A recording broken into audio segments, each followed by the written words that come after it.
Today we're going to talk about the power of a reflection. Yes, a reflection.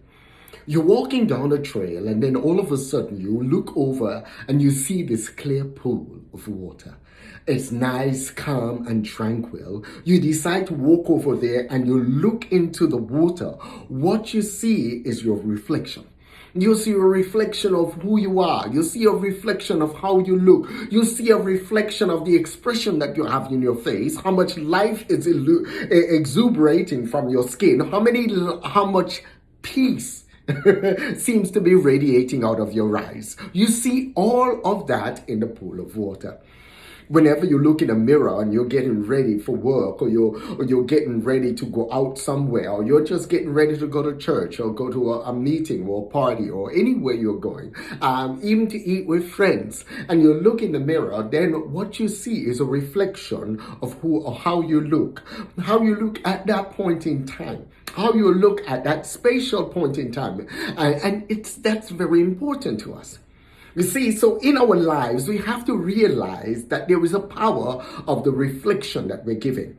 We have to realize that as parents, or if you're a parent, then the reflection that you're giving, the way you're acting at home is what your kids are seeing, and that's what they're mimicking. That's what they're going to be doing. If you go to work, how you're reacting at work and how you're doing as the boss, that's how the employees are going to be doing.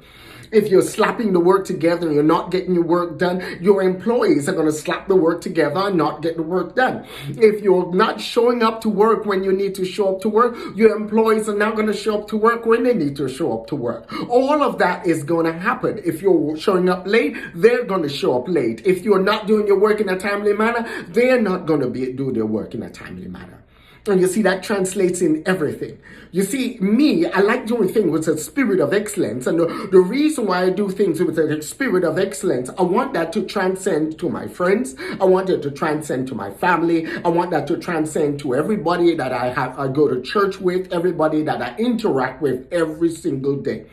I wanted to transact with the people that I tutor, the people that I mentor, the students that I have. You see, I set the tone. I set the tone of how I want everything to be in my life by the reflection that I'm giving. What I'm reflecting. I want people to be kind to me, so I am kind to others. I want people to love me, so I love others. I want people to speak kindly of me, so I speak kindly of others. I want people to respect me, so I respect others. I want people to care for me, so I care for others. I want people to be happy around me, so I am happy around others. I want people to lend me a smile, so I give them a smile. I want people to be happy at what they do in life, so I am happy at what I do in life. You have to be a reflection of what you're wanting from the rest of the world. The world around you will just reflect back to you what you are. You see, a lot of times we do things and we just slap it together. And when people don't respond to us in kind and they just slap things together and they give it back, we want them to do their work and do it right. We want them to do their work and do it in a timely manner. But in heart of hearts, we don't do our work and we not do it in a timely manner. So when we start doing our stuff and do it in a timely manner, then what happens? Everything around us starts changing likewise. You have to always think about doing things with a spirit of excellence. If you walk with a spirit of excellence, then the people around you will walk with a spirit of excellence. Even when I'm walking and somebody wants to ask me a question, I always look at them nicely and I smile and say, I cannot stop. Walk with me. And they have to keep the pace that I'm going, and they walk with me, and I'll answer any questions they want. But I will not slow down if I'm in process doing something, so that I could talk to them or answer their questions. They walk along with me and I'll answer their questions. You see, you want to bring people along with you. You want to be a reflection of what you want to see. You want to be a reflection of what you want to see in your personal life. You want to be a reflection of what you want to see in your relationships. You want to be a reflection of what you want to see in your financial life. You want to be a reflection of what you want to see in your spiritual life. You can't expect everybody else to be growing spiritually if you are not growing spiritually. You can't expect everybody else to be praying if you're not praying. You can't expect everybody else to be forgiving other people if you're not forgiving other people. You can't expect everyone else to respect others when you try to manipulate others and you try to bully them into what you want them to do. What you give off is what you're going to get. So you want to always reflect that.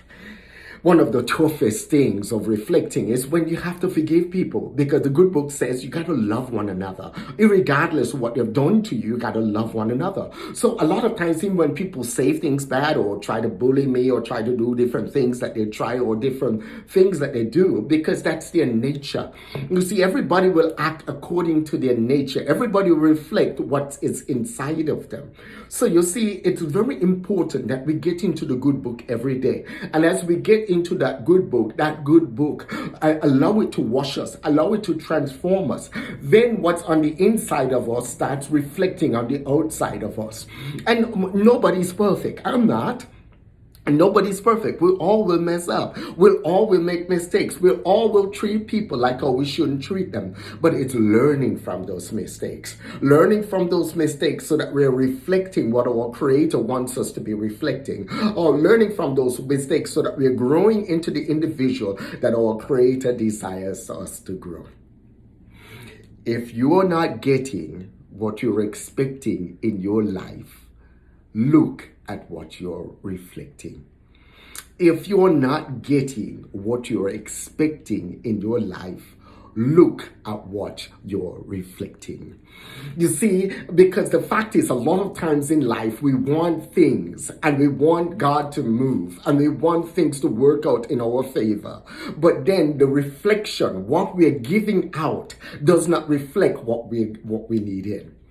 If you're wanting finances to increase in your life, then make sure you create a savings account and you have money that you're saving weekly. You see, so something is growing. You have investments, so things that you're sowing into, you're planting seeds that are growing. You cannot grow financially if there's not investments or something growing. No seeds planted means no food is going to grow. Nothing is going to grow. So if you want to see changes in your finances, then you have to get a budget and you have to learn to plant seeds. You have to learn to save so that those seeds can grow.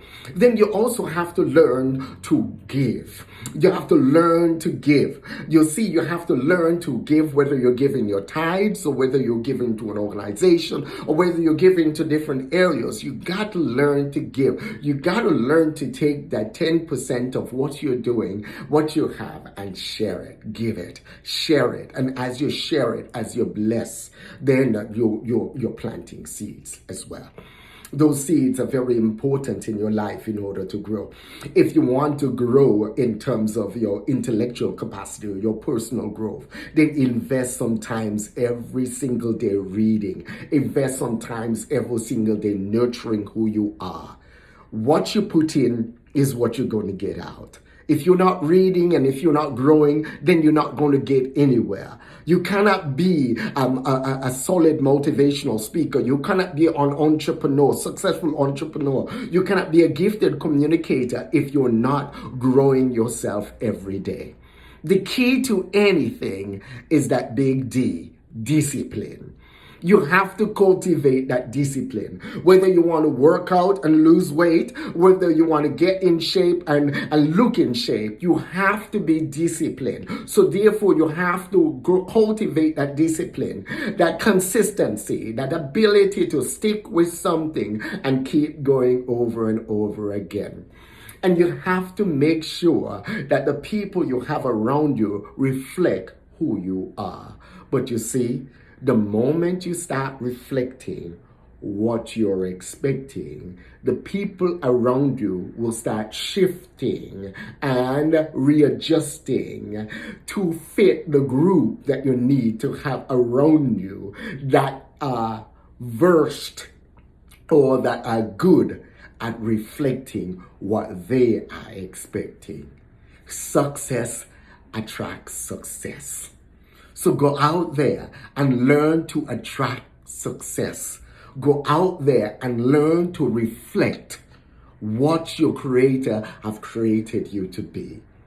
And don't forget, go out there and have an awesome growth day.